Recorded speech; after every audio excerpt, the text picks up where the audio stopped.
to take our next step in solving equations.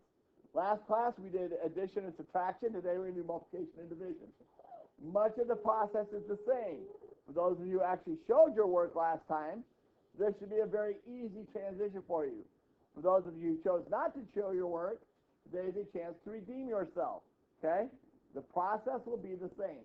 We are going to start this one a little differently. We're going to go back to the models to help you get comfortable with why these are the answers. But then we'll just be doing it algebraically. We don't expect you to do the models, but for some of you that this helps, this may be something you want to do.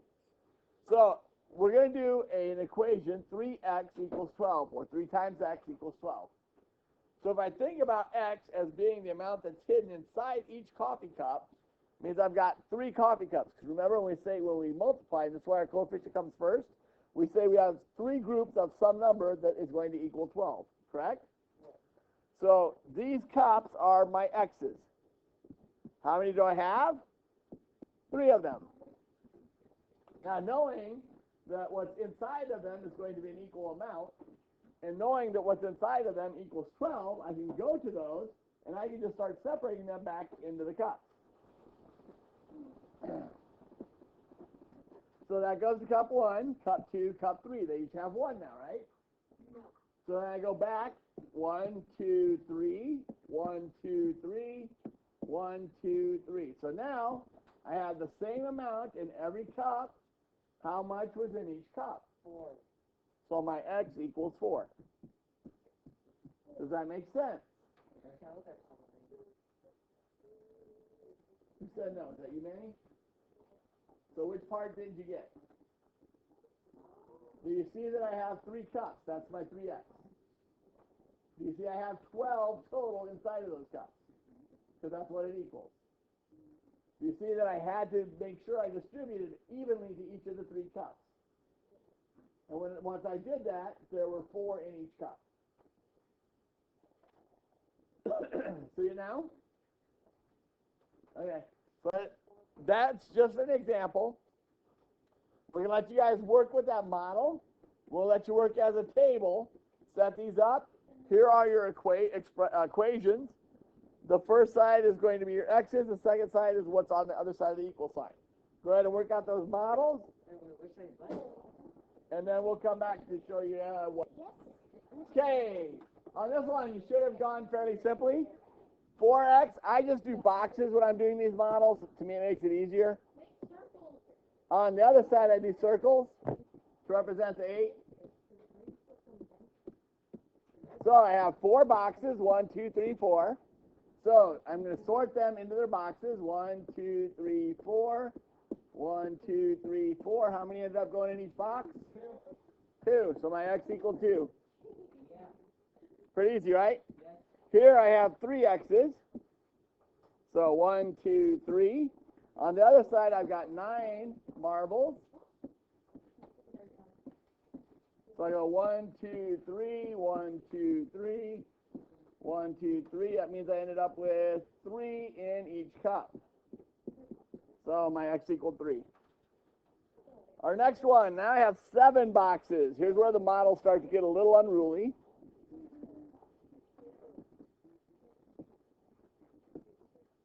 So I have 1, 2, 3, 4, 5, 6, 7. And then I've got 14 marbles on the other side.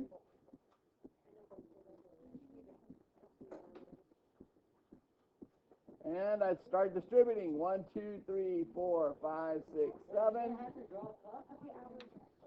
You don't have to draw cups now. How many ended up inside of each of my cups? 2. I ended up with sets of 2 all the way across. So x equals 2.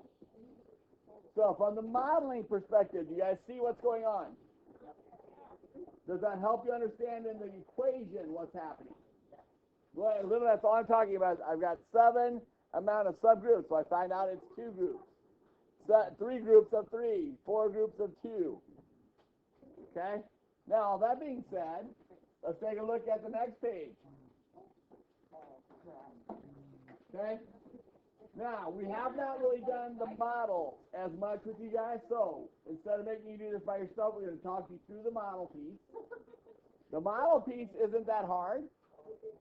All I'm doing is this problem. I've got 3 teachers who went to a conference. They shared the cost of gasoline G equally. Each teacher paid $38.50. Draw a bar diagram to find the total cost of gasoline. So our bar diagram is just saying, I have this total cost that we're going to call, in this case, G. Okay? That total cost of G was divided how many ways? How many teachers went? 3. So it really went 3 ways. How much did each teacher pay? $38.50. So each of those 3 paid $38.50 in order to get to the conference. Yes, Logan? I have so many questions. Okay. 1, why is gasoline so expensive? 2, why are they going to these conferences so far away? And 3, do they have donuts and coffee? 1, it's not necessarily the gasoline is that expensive. The conference could be further away. Number 2 is professional development. As teachers, we're required to educate ourselves on a continuous basis. And if we don't, we actually lose our licensure and can no longer teach. So it's actually required for teachers to be able to do this kind of stuff. And number 3, they normally have coffee because teachers work so hard that most of them need that extra boost in the morning. Donuts? Yeah, I like donuts.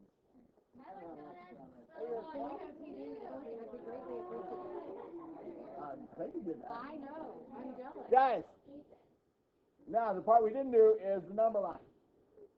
We're going to do a double number line. On this one, we've got the gas, or the total cost of the gas, and the teachers. Okay? Number lines start at 0. If there were no teachers, did they spend anything on gas? No. How much did one teacher spend on gas? $38.50. When I got to the second teacher, what am I up to? If you don't know, I can take $38.50, add $38.50.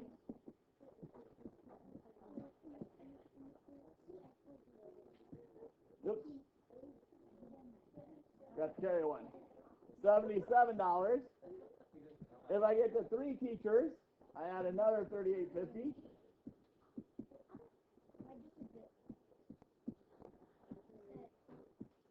And we get to $115.50. Make sense? Does that model help you kind of visualize what's happening?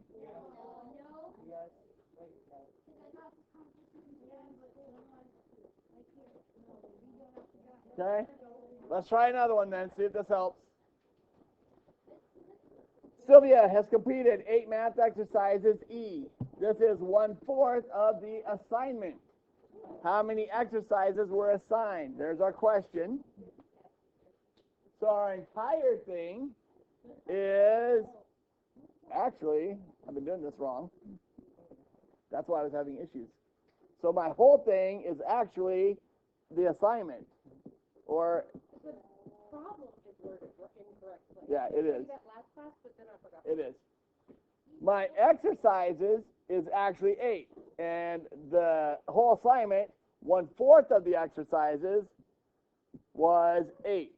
So my E for each of those is 8. Make sense? It's 1/4 for 8. So how many fourths would make the whole assignment? 4 of them. Okay? So my assignment is made up of the number of exercises. So at 0, if I don't have an assignment, I have nothing. When I finish 1/4 of the assignment, how many exercises they've done? 8. That's an A for the assignment. 2/4 or 1/2, they had done 16. 3/4, they had done 24. The whole assignment, or 4/4, they had done 32. Make sense? You also should have been able to see it from this. If I have 4/8 for the whole assignment, that would have given me 32. Nanny? A and E, the assignment and the exercises. What's that, is that A? A, yes.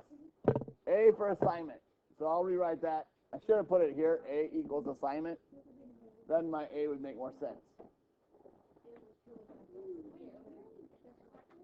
Okay? For our next part, we're going to go back to the scales that we used last class. Okay? Just to, again, get this concept in your mind. If a scale is a balance, that means it has what on both sides? Equal amounts.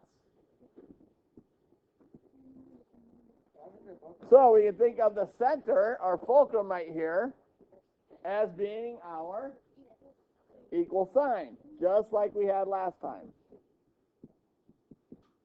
So go ahead and draw the equal sign inside of the triangle. We're still going to do the dotted line down the middle to help you visualize the two sides of our scale. The big difference today is instead of just having an X and putting pieces to it, we're going to have variations of it. In this case, it's going to be 2 X's and 6. So on this side, to represent 2 X's, I can do 2 boxes, right? Does everybody agree that would represent 2X? Yeah. On the other side, I have 6. So how much would each X represent?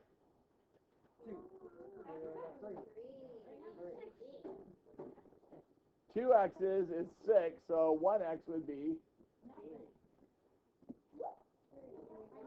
Are those equal? So X equaled 3. Now, let's do it algebraically. I'll be honest. To me, this one makes more sense algebraically. 2X equals 6. It's the same process we tried to teach you yesterday.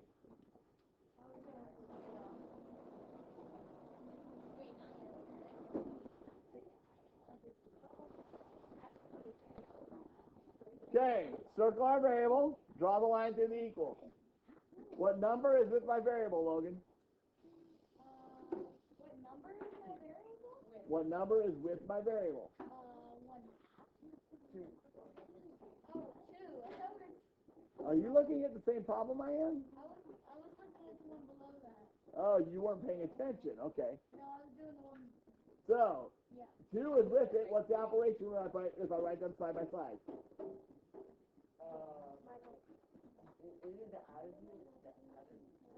What operation if I write them side by side? Multiplying or dividing? Multiplication. So what's the opposite of multiplying? Divide. So I'm going to divide both sides by 2. So I now have 2 divided by 2. 2 divided by 2 is? Whoa. Every class It's is 1. 1. In my world, 2 divided by 2 is 1. Yeah, because 2 times 1 equals 2. What? Are you in? Yeah, 2 times 1 equals 2. What is 6 divided by 2? 3. 3. Nothing. I have a problem here. I still have a number with my variable. Wow. Do what? How do you get that? What property says that?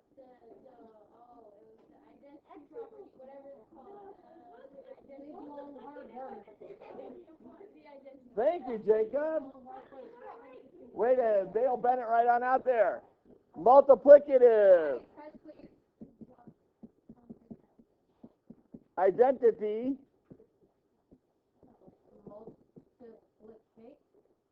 Oops, thank you. Multiplicative. Sorry, I did misspell that. Multiplicative. Forgot that part.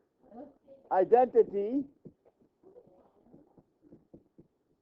Property of 1. Of 1. Anything times 1. Anything times 1 is that number. For example, what is 10 times 1? What's 5 times 1? What's a million times 1? What's a half times 1? What's Mr. Moore times 1? One. Too many. One. Oh, you got jokes on tape today. Wow, they finally hear your voice, and it's tearing me down. Way you go, Miss McChan. At least you're red. Too bad they can't see that. So, again, guys, multiplicative identity property of 1. Then it was right. 1 times x is just x. Does it matter what number x is? No. No. But in this case, I can now substitute x for 1 times x, and we now know that x equals 3. And again, here's why math rocks. I can just double check, make sure I got my answer right. It does. 2 times 3 is 6. 6 equals 6. Check, I got the right answer. Is everybody good? What not? It's really not. It's actually relatively easy. Okay, we're going to do another one. We're going to do 1/2 x equals 6. So, here's where I have a little more issue on these. Fortunately, 1/2 is still relatively easy to model. So if I have my x here, I now just have half of it, right?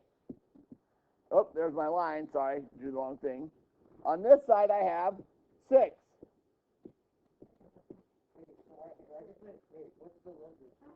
That's shading out half of the x.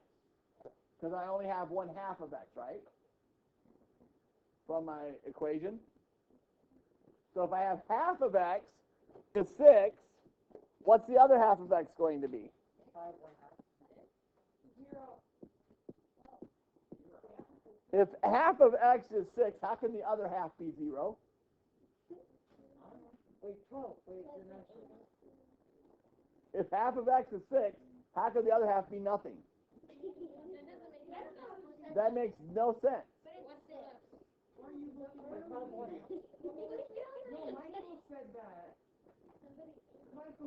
Way to throw him under the bus, Keelan. Wow, Michael. If half of x is 6, how can the other half be nothing? Keelan's framing Michael. No, he's Okay, so we have now modeled it, guys. Since half of x is 6, the other half is 6, what is all of x? 12.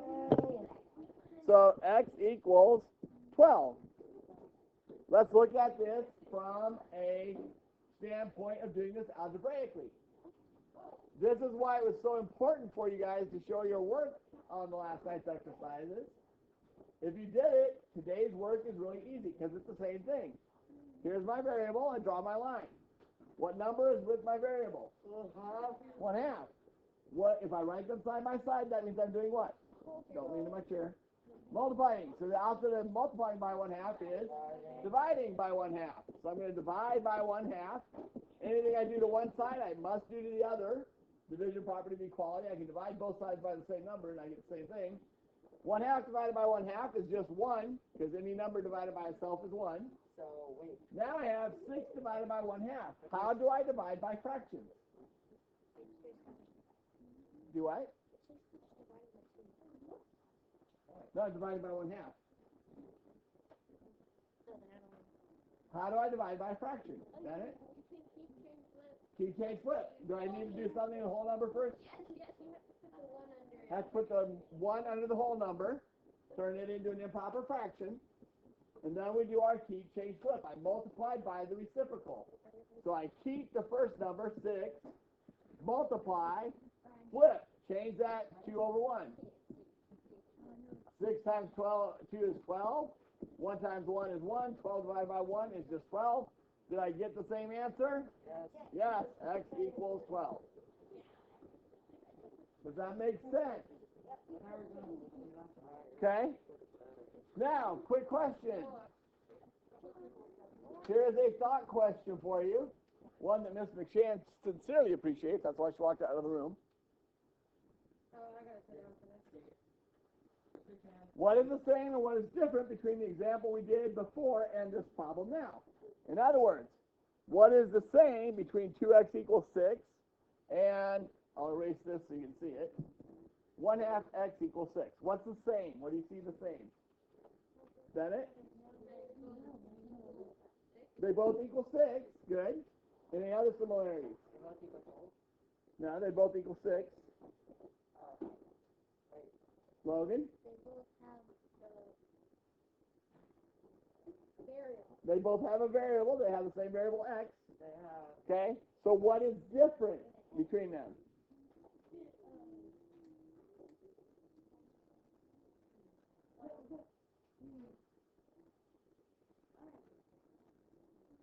Aiden? Why? What makes them different? We just said they're the same. They both have x. They're both equal to 6. That sounds like they're the same problem to me. Why are you saying they're different, Aiden? How? Seamus, you want to bail out? Okay. The number next to the variable. What do we call that number?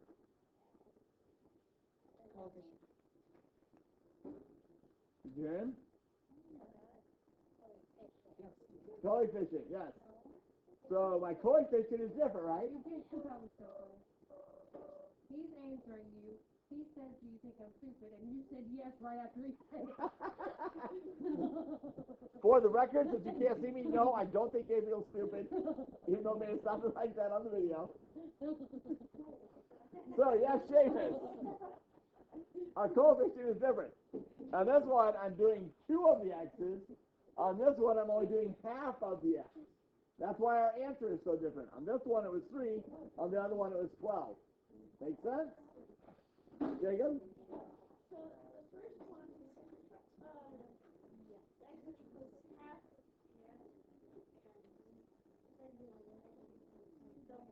Yep. Because it has to do with how we got there. Here I divided by 2. Here I basically multiplied by 2. I divided by 1/2. Good. Okay, go ahead and turn our page. So here's our chance to prove to me that you guys have paid attention and can actually solve the problem now. We'll give you 2 minutes to solve it. Okay, and if you follow the process, this is an easy problem. Here's my variable. I circle it. The number with it is 2/3. Beside each other means they're multiplying. So the opposite is division. So I'm dividing both sides by 2/3. These go away because 2/3 divided by 2/3 is 1. 1 times x is x. Multiplicative identity property of 1. 4 divided by 2/3. I first have to turn my 4 into an improper fraction. Now I keep, change, flip, make it 3/2. I have 1 reduction. I can divide both those by 2. 2 times 3 is 6. 1 times 1 is 1. That equals 6. So x equals 6. Don't forget your check step. I can make sure that I have the right answer. 2/3 times 6 equals 4. I do my 6/1. I have 1 reduction. That becomes 1 and 2. 2 times 2 is 4/1 equals 4. 4/1 becomes 4. 4 equals 4. Check. I got the right answer. We only have 16 minutes left, so. How did we run out of time so fast? time flies. Time flies when you're having fun. Okay, let's do this example. Whoa, hello. Ooh, that's a bad sign. You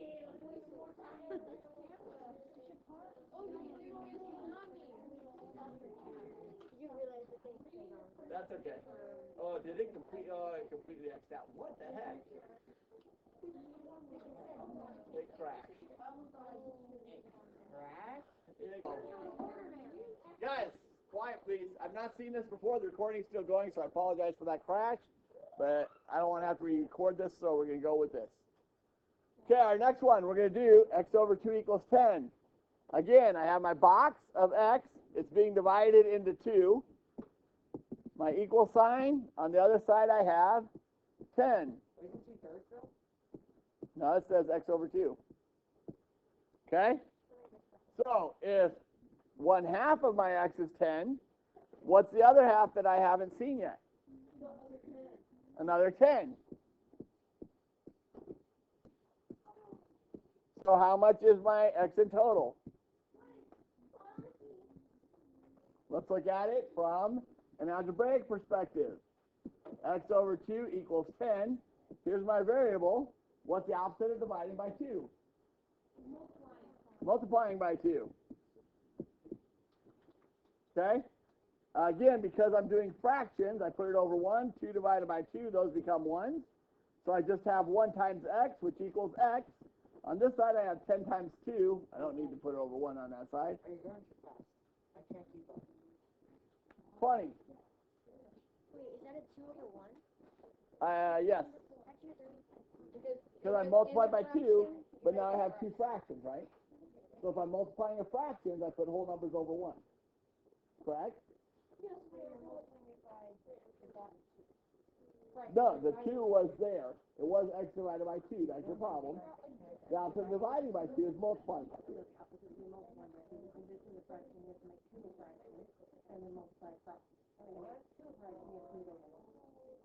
Okay? So we can do our check. 20 divided by 2 equals 10. 10 equals 10. And we have our check. Okay? Now, I spent a lot of time on the other classes. We're almost out, so I'm not going to mess you guys up. Is 1/2 x equals 10 the same as x over 2 equals 10? Yes. They are. Because technically, if I did 1/2 over 1/2 times x, if I could, if my board would cooperate, 1/2 times x, x would go over 1, right? 1 times x is 1 times x is 1. Does it matter? Multiplicative identity property of 1. 1 times anything is that number. So x is x. 2 times 1 is 2. So x over 2 is the same as 1/2 times x. Watch it tonight when you get home. Okay. The rest of them, we're going to give you guys, unfortunately, you don't have a whole lot of time, so I'm basically going to be giving you the answers. But we do want you to at least work on this for a few minutes. For those of you, this is very easy. Please start here. If you're finding yourself doing mental math to solve all these instead of showing your work, please start on this one so I can have some fun with you. 5. Okay, I apologize. We have to go quick. I know most of you weren't able to finish, but these are not hard. Here's my variable. I do want to throw in the Ms. McShan rule. She pointed this out to me that there's probably several of you who are not comfortable with your variable being on the right. If you are one of those, please feel free to rewrite your equation. As long as I totally flip the equation, it doesn't really matter, okay? But you do have to flip everything and write it exactly as it's been written in order to flip it. And pray that you're not using a smartboard that wants to move stuff as you're writing it, okay? I'm going to go with it like it is because to me it doesn't matter. That's part of the advantage to circling your variable. It will help you point out which side your variable is on. So the number with my variable is 11. The multiplication is multiplication, so I'm going to divide by 11. That becomes x. 55 divided by 11 is 5. I apologize, I don't have time for the check step, but I'll do this one real quick. 55 equals 11 times 5. 55 equals 55. Check doesn't take long, but we're literally at 3 minutes. So here's my variable. Dividing by 7 means I multiply by 7. R equals 35. Here's my variable. The opposite of dividing by 8 is multiplying by 8. J equals 48.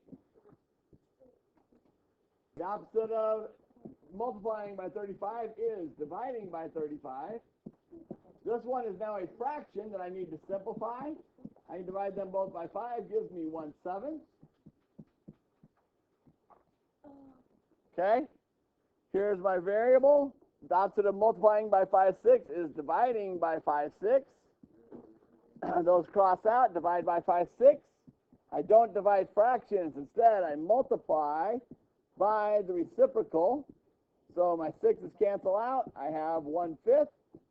So K equals 1/5. And our last one, the opposite of multiplying by 1 2/3 is dividing by 1 2/3. Dividing by 1 2/3. Couple major steps on this one. First, I have to put my 15 over 1. Second, I have to slam dunk. I need to have 2 improper fractions. 15 over 1 divided by 3 times 1 is 3 plus 2 is 5. Now, don't forget to keep change flip. 15 over 1, keep, change, flip, 3 over 5. I have one reduction I can do. 3 times 3 is 9. 1 times 1 is 1. So J equals 9. Now, because that last one was most complex, I will check that. 1 2/3 times 9. Okay, so I finished the check during the announcement. You can see 1 2/3, I changed it to 5/3. 5/3 times 9 over 1. My 3 canceled out, so I had 5 times 3 is 15. Over 1 is 15. 15 does equal 15. So don't forget, especially if you're questioning, if you got the right answer, please do the check. It really doesn't take that long. Talk real quickly on the homework. Back page. This one should be extremely easy, guys. Literally, all you have to do is everything we've been teaching you. We do have all 4 operations, but no negative numbers. The opposite of adding 5 is subtracting 5. Those go away. I have x equals 7. I go to my puzzle. Everywhere I see a 7, I put a D. Note, there are some numbers that are repeated. Okay? 7 is not one of them. There's only one 7 D in your problem. It's that one. What did one drop say to the other? After you finish it, you have another good math joke, which is a play on words from a popular saying. Any questions?